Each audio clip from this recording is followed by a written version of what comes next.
الحمد لله رب العالمين والصلاة والسلام على سيد الأنبياء والمرسلين أما بعد فأعوذ بالله من الشيطان الرجيم بسم الله الرحمن الرحيم۔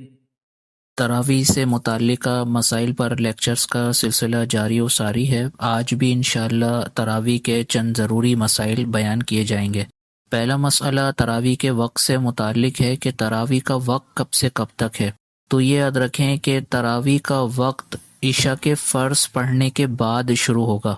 اور سحری کے آخری وقت تک رہے گا۔ لہٰذا اگر کسی بہن نے عشاء کے فرض نہیں پڑھے ہیں تو وہ تراویح پڑھنا چاہیں تو نہیں پڑھ سکتی۔ ان کو پہلے عشاء کے فرض پڑھنے ہوں گے اور عشاء کے فرض کے بعد وہ تراویح پڑھنا چاہیں تو بالکل پڑھ سکتی ہیں۔ اور اس کے بعد مسئلہ یہ ہے کہ وتر تراویح سے پہلے بھی پڑھے جا سکتے ہیں اور تراویح کے بعد بھی پڑھے جا سکتے ہیں۔ یعنی اگر کوئی اس طرح کرے کہ عشاء کی نماز پہلے کمپلیٹ پڑھ لے اس کے بعد نماز تراویح پڑھ لے تو یہ بھی جائز ہے، یا دوسرا طریقہ یہ ہے کہ عشاء کے فرض پڑھ لے اور فرض پڑھنے کے بعد تراویح کی 20 رکعات پڑھے اور اس کے بعد وتر پڑھے تو یہ طریقہ بھی بالکل جائز ہے۔ اگلا مسئلہ یہ ہے کہ نماز تراویح اگر فوت ہو جائے تو اس کی قضا نہیں ہے،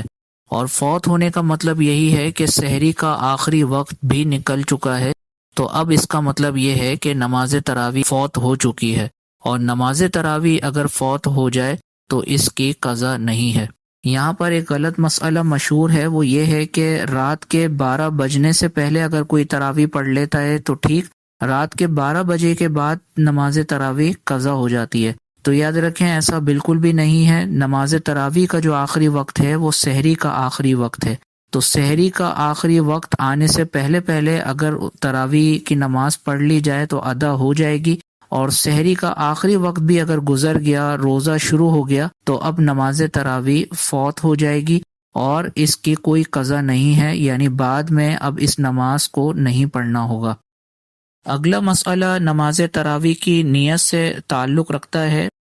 نماز تراویح کی 20 رکعات ہیں، تو اگر کوئی نماز تراویح شروع کرنے سے پہلے ہی 20 کی 20 رکعات کی نیت ایک ساتھ کر لیتا ہے تو یہ طریقہ بالکل درست ہے، لیکن افضل اور مستحب یہ ہے کہ ہر 2 رکعت پہ الگ سے نیت کرے، اس میں زیادہ ثواب ہے۔ اگلا مسئلہ یہ ہے کہ اگر کوئی مجبوری نہیں ہے اور بیٹھ کر تراویح ادا کی تو اس صورت میں تراویح ادا ہو جائے گی، لیکن اس کا ثواب نصف یعنی آدھا ملے گا، اور اگر کسی مجبوری کے سبب نماز تراویح بیٹھ کر ادا کی تو اس صورت میں پورا ثواب ملے گا۔ بعض بہنیں سوال کرتی ہیں کہ اگر کام کاج کی وجہ سے شدید تھکن ہو اور نماز تراویح کو کھڑے ہو کر پڑھنے کی ہمت نہ ہو تو کیا بیٹھ کر تراویح پڑھی جا سکتی ہے؟ تو ایسی بہنوں کی خدمت میں عرض ہے کہ افضل اور اولیٰ طریقہ یہ ہے کہ اگر طاقت اور قدرت ہو تو تھوڑی سی ہمت کر کے کھڑے ہو کر ہی نماز تراویح ادا کی جائے، لیکن اگر ایسا محسوس ہوتا ہے کہ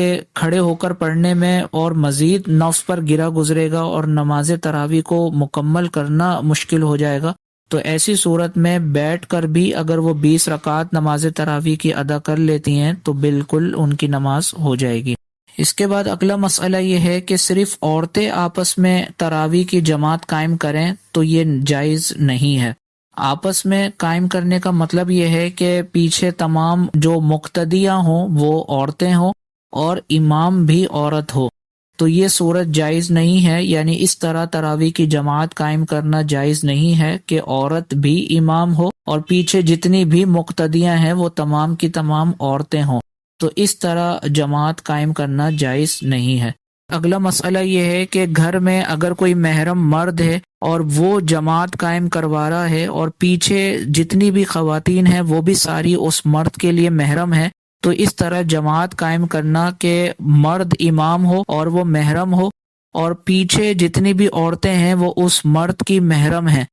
تو اس طرح جماعت قائم کرنا بالکل جائز ہے، اس میں شرعی اعتبار سے کوئی مسئلہ نہیں ہے۔ اور دوسری صورت یہ ہے کہ اگر مرد نامحرم ہے اور وہ امامت کروا رہا ہے اور پیچھے تمام کی تمام نامحرم عورتیں ہیں تو اس صورت میں اس طرح جماعت قائم کرنا جائز نہیں ہوگا۔ تو خلاصہ کلام یہ ہوا کہ گھر میں اگر جماعت قائم کی جا رہی ہے اور محرم مرد ہے اور پیچھے تمام کی تمام خواتین بھی محرم ہیں اس مرد کے لیے، تو اب اس طرح جماعت قائم کرنا بالکل جائز ہے۔ اور دوسری صورت یہ ہے کہ اگر مرد امامت کروا رہا ہے اور وہ نامحرم ہے پیچھے تمام عورتوں کے لیے، تو اب اس صورت میں اس مرد کا امامت کروانا ناجائز اور حرام ہے۔ تو امید ہے کہ آج کے لیکچر میں تراویح سے متعلق مسائل آپ کو سمجھ میں آئے ہوں گے۔ اللہ تعالیٰ کی بارگاہ میں دعا ہے کہ اللہ تعالیٰ آج کے لیکچر میں سنے گئے مسائل ازبر و یاد رکھنے کی توفیق عطا فرمائے اور یاد رکھ کر دوسروں تک پہنچانے کی توفیق عطا فرمائے۔